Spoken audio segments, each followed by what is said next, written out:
Today on Uncage Yourself, I have my friend Kason Morris joining me. He's a learning and development executive with decades of experience in the big tech world. He's also a career and lifestyle design coach. And if I could say it as anything, he's this master of reinvention. He's now, as he talks about, on his seventh personal career reinvention. Talk about true metamorphosis. This man really shows what that's like. He's an inspirational force. In my mind, I see this infusion of learning and career and design thinking principles into this really well articulated point of view. So I think you'll learn a lot from him. In this conversation, we talk about three big things. One is we look at how design thinking as a discipline is something that's really meant a lot to him and how he's applied it to his career, how he applies it to others and coaching them, and then how he delivers it as part of an executive role within the big tech world. We also talk about the importance of self-reliance, something near and dear to my heart, but making sure that you have agency and control over where you're headed at work and at home.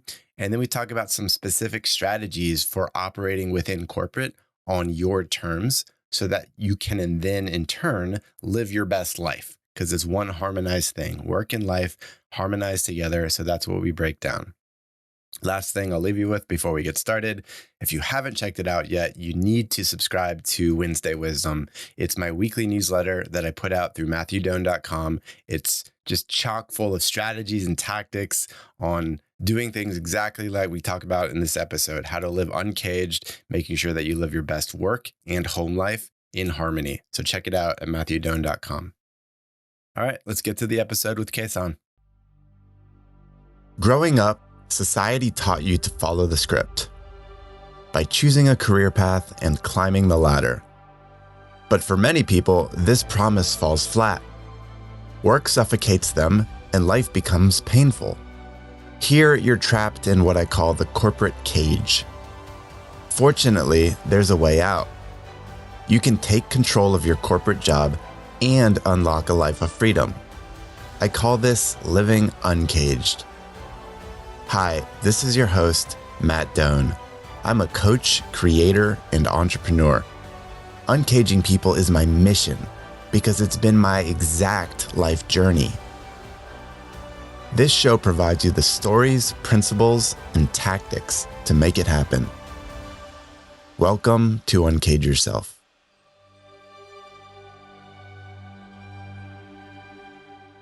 Kason, welcome to Uncage Yourself. Thank you for having me. Oh man, this is going to be a fun chat. So to get us started on the right foot, you've got something you say a lot, which is career is a design problem. How so? Indeed. I mean, when you think about the world we live in today, change is the only constant. So, like with that in mind, what you want to do next in your career, it's all about how do you craft it? How do you think a little bit differently? The old ways of thinking about our 9-to-5s no longer exist. So this idea of it being a design problem is really the belief that you take agency in how you're going to move forward. And in turn, you become a designer as it pertains to the work you do and the life you live outside of work. So that's why I say it's a design problem, because when it's set up as a design problem, you then can solve it. How do you help people grapple with the thought of design being a discipline? And if I'm not a designer, how can I apply design thinking to my world? Well, that's just the point to the idea. It's about design thinking. So it's moving from the idea of, hey, this is a role, this is a domain. It's like you can borrow from different disciplines to craft what makes sense for you. So in my coaching practices, in my professional practices, it's always about how do you borrow from different disciplines and introduce people to the ideas and then translate the idea of design thinking into workable solutions that they can apply. So it's not about you becoming a design expert, but it's about understanding the core principles of it so that you can apply it in a way that's meaningful for you. Spot on. And I'd like to come back to design thinking as a discipline here in a minute. But just to make sure everyone's on the same page with you, and why it makes a ton of sense for us to be talking right now, if you could give us just a little bit of a personal snapshot into Kason's background, Especially, I'm interested in how your childhood shaped the person you are today. That is a great, great question. When I think about my childhood and where I am right now, I mean, just to give you a quick download, design thinking matters to me because I've spent the last 15 years in the talent and org development space. And within that time, I've designed my career probably about six, and I'm working on number seven at this point. And that's led to about 9 to 10 promotions across five different industries. But it all kept the same narrative for me. It's like, how do I help people do more at work? And how that ties into my childhood, it was I always took agency in the ideas that I could learn and try stuff. And coming from the situations that I came from, where there weren't always examples about what good looks like, that mindset of trying things and experimenting and learning from those lessons and iterating, it led me down a very, very fortunate path to a full academic scholarship in college, that led me into this world of helping people professionally, also led me to graduate school and all those different ways. It was all about how do I make myself a little bit better to impact the world in a meaningful way and impact myself. Beautiful unfolding there. The word experimenting jumps out to me, something often reserved for science. But if we apply that to our own careers and only, honestly, personal development as we go, how could someone start to get into an experimental mindset? Because if we contrast it, like we grow up and we're conditioned, fall in line, go through the system, pick a good path. You seem to have gone counter to that, designing, experimenting, now seven times career reinvention. How can someone embody this experimental mindset you're talking about, which is very against the grain? Great question. I think it's about looking at two things. It's about understanding where you are right now and what you like to do. And then there's an overlay of what's happening in the marketplace and what are the things that are really important in the market. What are the things that are rare and valuable that people are willing to pay you for, if income or something like that is your driver. So when it comes to experimenting, if you have that understanding of what's happening in the market, and then you also have that understanding within yourself about what you're curious about, then from a coaching and from a discipline perspective, it's about, well, what's the minimal viable way you can figure out if you have an opportunity. And it's about having what I call a low risk experiment. So it's like figuring out whether it's something in the context of your work or maybe outside the context of your work that you can try. So low risk, try stuff to inform your perspective. And then you either do one or two things at that point.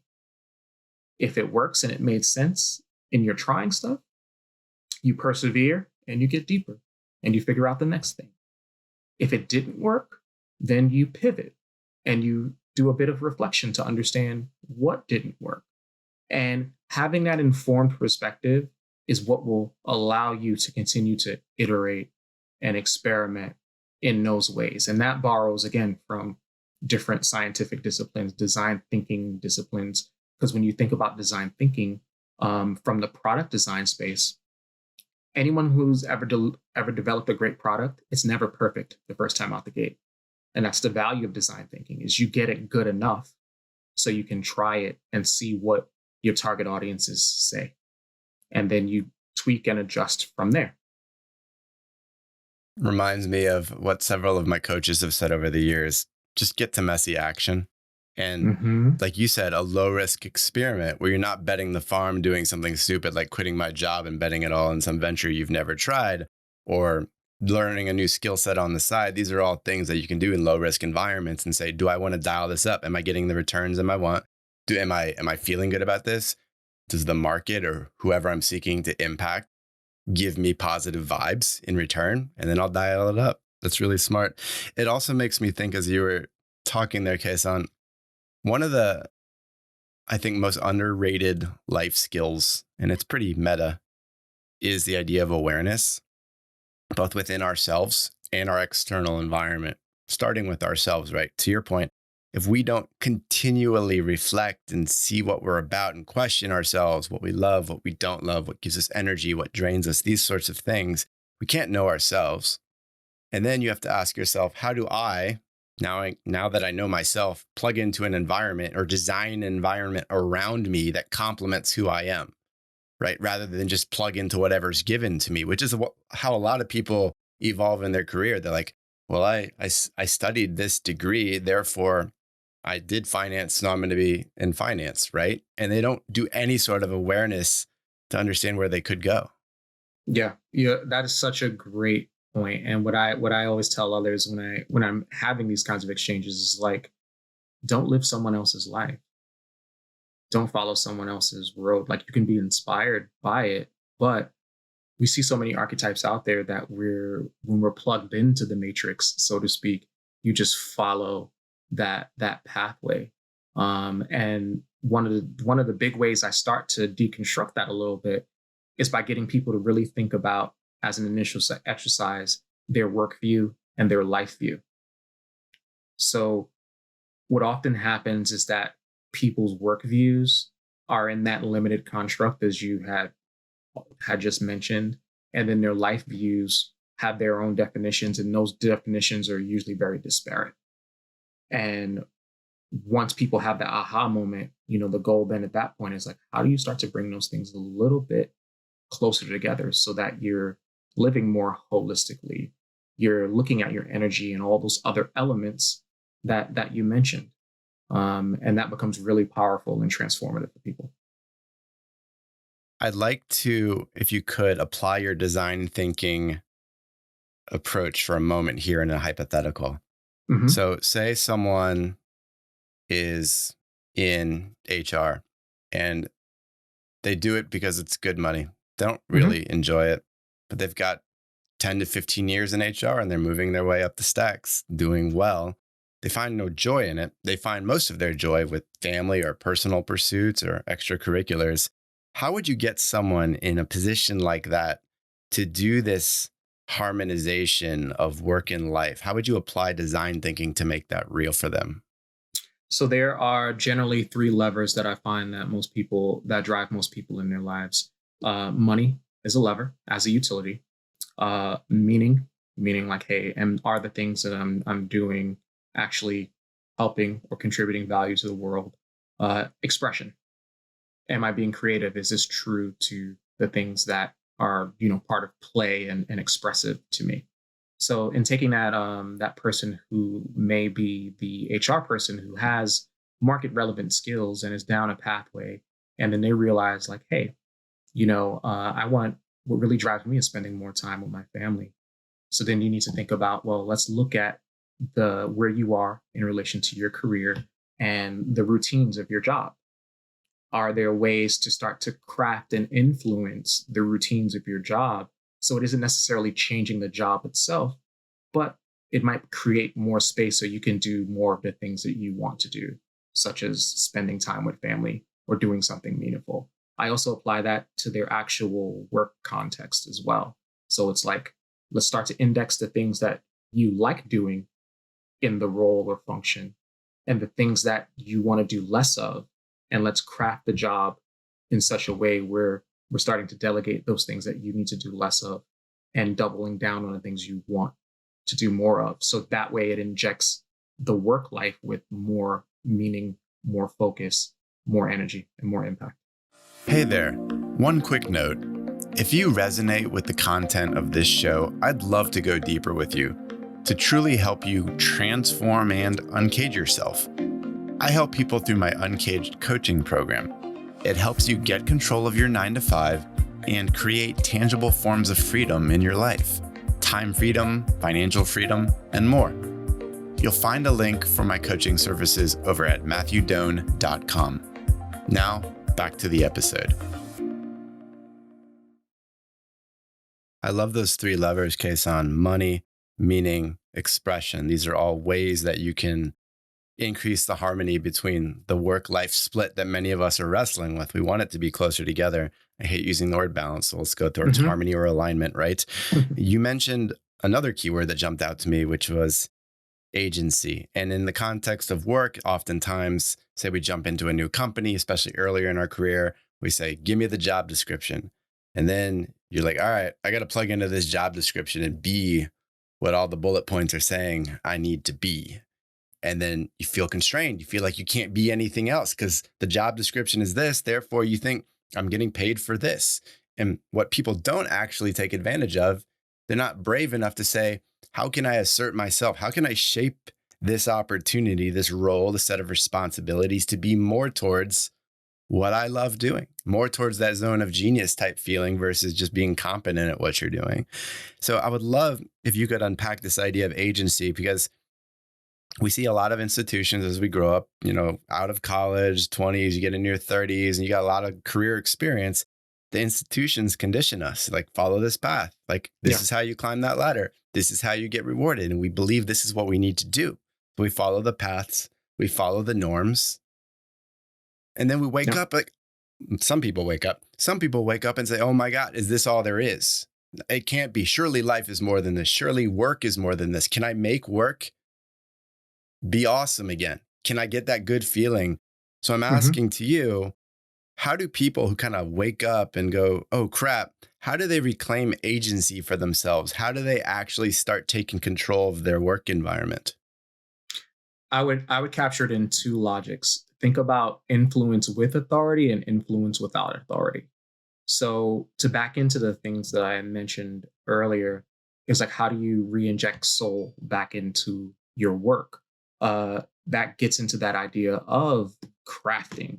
If you have some level of authority in your title, in your experience, to the points that I mentioned, you may have a team that supports you. You can start to delegate things that are less meaningful for you, double down on things that are really aligned to what more of what you want to do, but all in the context of being able to provide value to the business and creating that win-win. Other side of it, let's say you don't have the authority. This is where your agency and your expertise can offer value. So to the point that I made earlier, in a sense of what are the things you're really good at doing, looking at the market conditions and what are the opportunities, what are the things that may be trending, you can then start to craft more of the job that you want by making recommendations to your seniors and talking about opportunities that they may not be aware of. And you start taking a bit more proactive of an approach toward, hey, can I experiment with this project? Or here's this project that can add value, but it's also serving you in relation to then creating and shaping that role. And as you get those small wins through those experiments, and that's another type of experiment, you can then start to influence the job, even though you may not have the written authority to do so, because you're adding meaning to the business. You're either helping your manager, and in that way, it gives you a reason to show up more and be more invested in these things. Because when people have buy-in toward things, they tend to be more engaged. When they're order takers and just receiving inputs and expected for an output, then it becomes business as usual. You might as well plug yourself back in. So those are ways that I would recommend to start to unplug, is getting curious about the world, about technology, about how technology might be influencing the areas that you work in, and how that overlays with things you want to try and want to do. And that can be in the context of your role at a company. It could be starting the springboard for something that you want to do next that's different. But when you start thinking about, to your point, the self awareness around what are the things that make me feel good? What are the things that I want to try? Can I do it at work first? That's always super helpful because work is a real drainer for a lot of people. If you improve your work, you tend to improve your life. But then if you can't, you then start experimenting in ways outside of work. And all of this still sets you up for your next best thing with an informed perspective. I love that. I have a visual coming to my mind where you might see all your colleagues climbing a series of ladders, and then you actually look to the side and be like, oh, there's a playground over there. There's jungle gyms. I can jump, go left, right, up, down. I can swing. I can do all these things. And if you approach work more like a playground where you can go and do things that make you feel good and grow your skill set and your mindset while, of course, giving value back to the organization, it's entirely possible. And you could look at it almost as a paid opportunity for self development, right? While, of course, as a byproduct, giving value to the organization.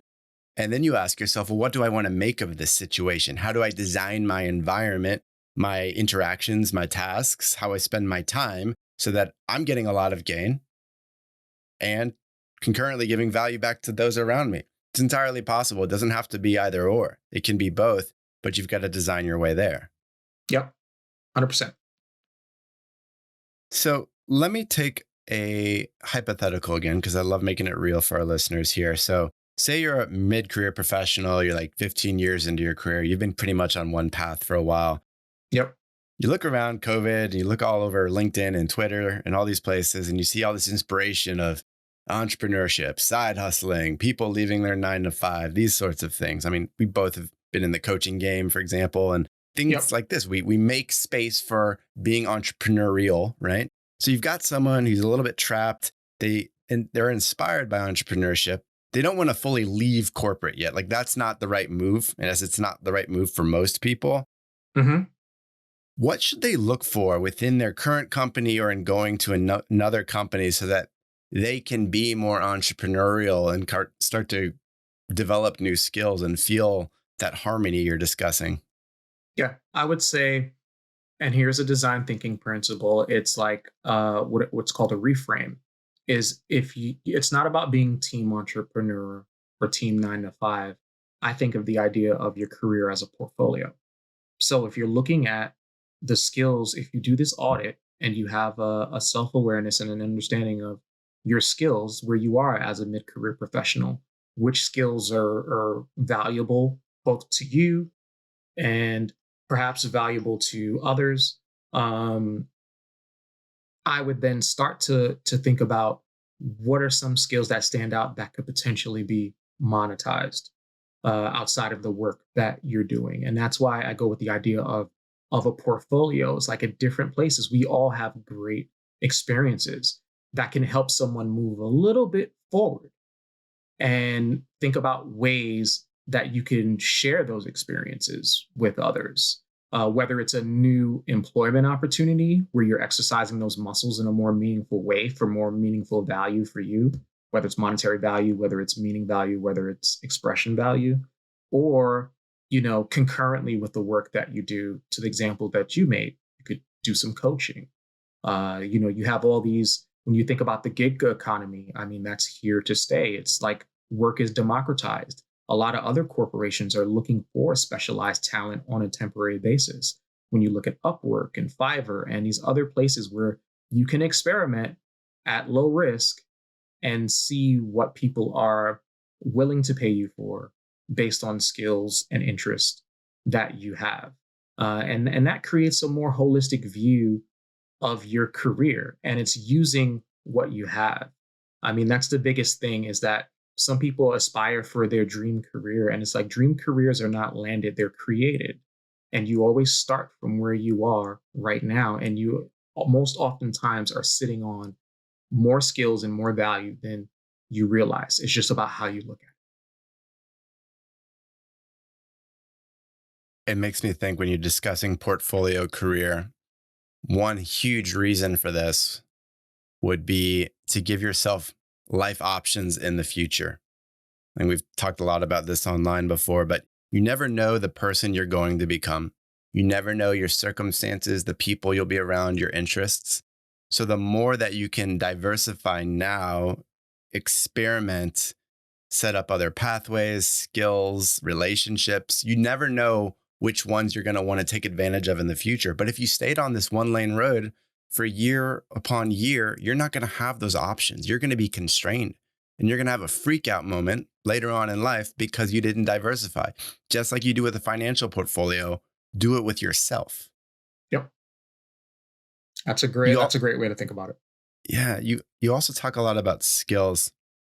I've heard you mention before the idea of uh, timeless skills. We might actually contrast that with the idea of like timely skills. Like I come from the cybersecurity world where they always having to get a new cloud certification or data science certification like every 2 years, right? Like it just keep going, keep pace. I'd call those timely skills. They have Mhm. a shelf life. You talk on the other end of the spectrum, I guess, around timeless skills. Could you contrast those for us? Absolutely. That's such a great and meaningful topic. I recently did a couple of workshops on the skills. I think of timeless skills as skills that pick you back forever. And what people don't often realize is that it's not about a skill being a technical skill, as like a hard skill or like a softer skill or more of a human index skill. I help my clients reframe the idea of what skills are durable versus perishable. So going along the lines of your timely skills versus timeless. Some skills can be high value but have very short shelf lives. For a lot of folks don't know. I mean, because of the space that I'm in, the half life of skills in the marketplace right now are currently about 4 years. So that basically means that most skills that people are looking to hire you for, within 4 years, are going to be half as impactful. So when I coach others in thinking about, well, what should I be learning? What are the skills of the future? The skills of the future that are timeless are the ones that tend to be human, the ones like analytical thinking, creative thinking, dexterity, active listening. But it's about how you take those human skills and use them in the context of technology.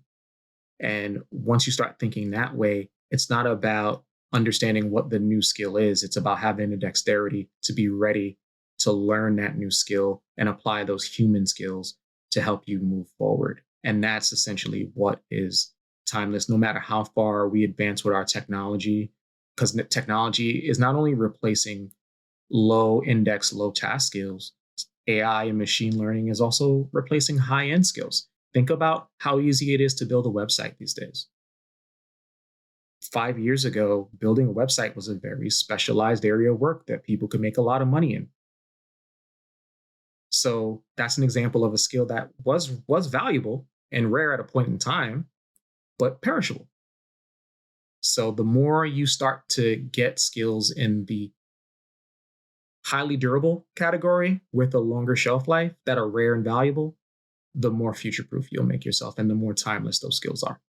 And you can apply them to just about any industry. That's huge. It makes me think, going back to our conversation on awareness, both internally and externally, what are the skills that you might enjoy building, coupled with what are you sensing as a growing need out there in the world, right? And ask yourself, which skills can I build in that sense that are timeless, right? Timeless skills, and you can apply them in different contexts. But the whole idea is you want to keep seeking higher ground because technology is going to continually replace lower value, potentially robotic style human task. And you ask yourself, well, what's the higher ground I need to seek? How am I applying my timeless skills so that I'm always relevant, always standing out, able to have life options for myself rather than just following the crowd? That's that you hit the nail right on the head. And it's about the mix. And it's your mix in your context based on the things that you want to do against what the market is willing to compensate you for. Yeah, yeah. And emphasis on things you want to do. Because if you're getting skills, spending time in ways just to serve others, you're going to run out of steam. You're going to run out of joy and energy. And if you're zapped of energy, what's the point of all this? You're going to be back to square one all again soon enough. Do you mind if we flip to a little bit of rapid fire questioning? Go for it. Dude, this has been a wonderful conversation. I love just the design element applied to the career. I can feel just how actionable this all is, Kason. All right, let's dive in. What is the best piece of advice you've ever received? The best piece of advice I've ever received is that you have to build your way forward in everything that you do. Experience is your greatest teacher if you build your way forward. I can see you embodying that message right now. Flip side, what's the worst piece of advice you've received? Worst piece. That's a challenging answer because I feel like you can always pull something out of a point of view. But I would say the worst piece of advice has been to follow the crowd. Where does that come from? Is that a generational thing, you think? I'm not I'm not entirely sure, but when you think of the mindset that you offered earlier on, where you think about the ladder to success, it was like, very linear, go to school, get the degree, stay at your company, retire, get your gold watch. That's like the old good life formula. And the problem is that the world has changed entirely, and that good life formula no longer applies to the environment that we're in. But the mindsets of a lot of people are still in that old ladder logic. So luckily, I learned very early on, even though some folks were saying follow the path, it's not about following the path. It's about following the path and then creating your own pathway based on what you learn. Yeah.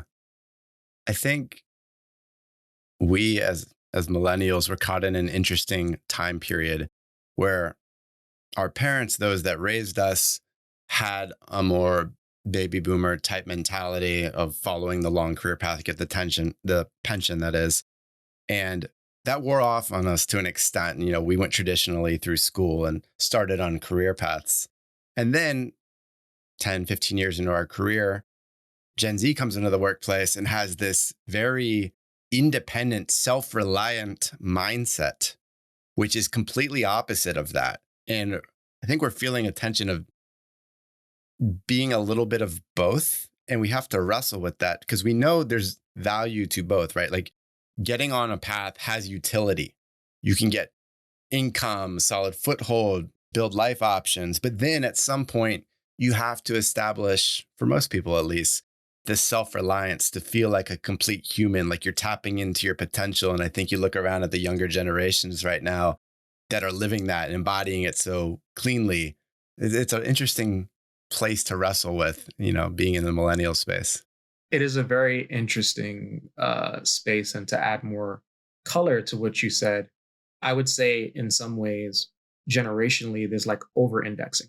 So to your point, when I coach and work with the younger generational folks, there sometimes is this predisposed expectation that your passion should be in everything that you do, and that like your work, you feel passionate about it, but therefore your work and that agency you take should pay you $1 zillion and it should solve all the wicked problems of life. And I personally coach, and this is just my personal opinion, that following your passion is a recipe for failure. And the reason why I say that is if you follow it too early, passion should be informed by context. And this is why I go with the narrative of trying stuff. So it's not about being less passionate. It's about trying things and seeing what works and what doesn't and informing your perspective. So then at a certain point in time, the more at bats you have, that's where that agency comes in. You go from throwing spaghetti on the wall to being very surgical and intentional about the moves and decisions you make to move toward the things that are more meaningful for you. Killer advice right there. Couple more for you. If you could invent one law that everyone had to follow, what would that be?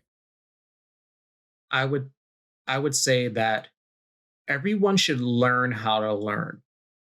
I think that's the one skill that's not taught that everyone needs.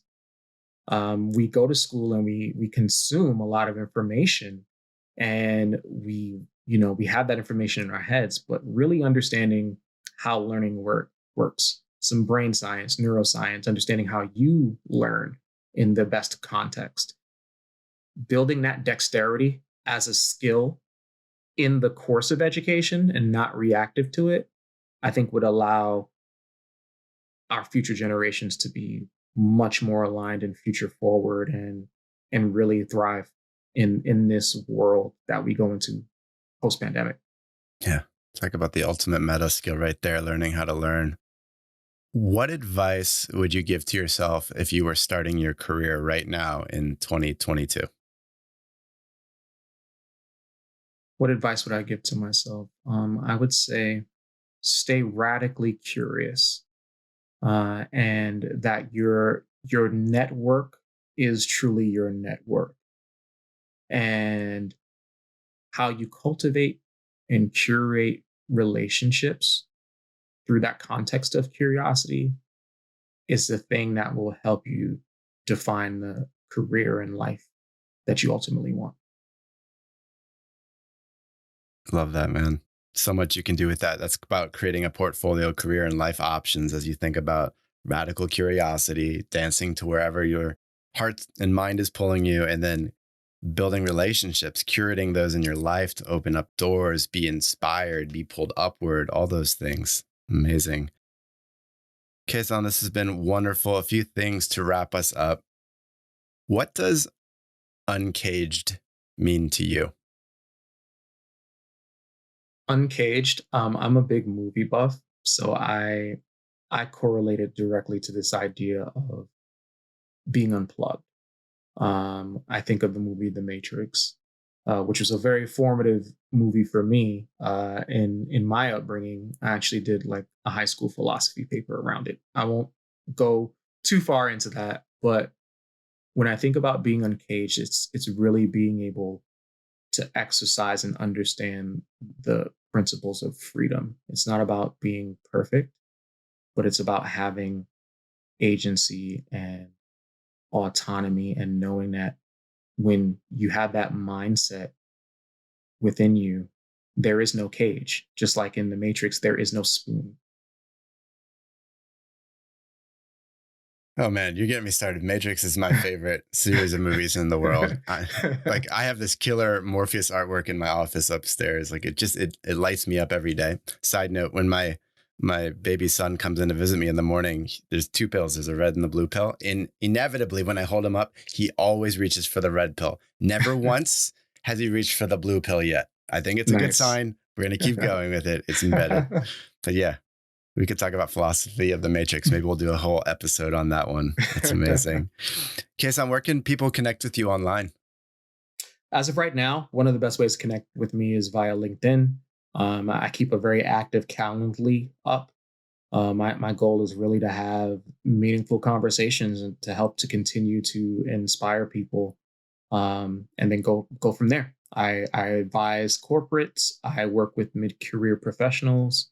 I also do keynotes and inspirational talks wherever needed. Nice. Amazing. And is there any closing message you'd like to leave with the audience? Closing message. I think it just ties back to everything that we've talked about in this chat today. Self-defined, self-designed career. Even moving beyond a career context, a self-designed lifestyle. We're in a world today where so many things are democratized and you have access to so much information and access to so much opportunity. But with that comes a lot of noise. And if I could leave anyone with anything, it's like, do your best job to kill that noise, self-reflect, understand that okay is good enough for now, and set the bar low to figure out where you want to go next by doing some low risk experiments to help inform your perspective. If you take that with you, the crawl, walk, run, you're going to eventually get to where you need to go. Powerful wisdom today, my friend. I think the whole idea of designing your career, embracing that design role, in turn, designing the life you want. The career needs to feed it, of course, having the awareness and experimenting your way towards things that you're curious about, things that give you energy, and seeing where it goes. What better recipe to live other than that? That's it. Oh, man, thanks for the time. A pleasure to be here. Thanks for you doing everything that you do. That's uncaged all the way. Thanks, man. We'll keep spreading the good word out there on the interwebs. That's all we can do. All right, man. Thanks so much. All right. Hey, Matt here. Thanks for listening to Uncage Yourself. For show notes and more content like this, head over to uncageyourself.fm. And if you liked what you heard, I'd appreciate you leaving a review on Apple Podcasts or Spotify. Until next time, Be well, my friend.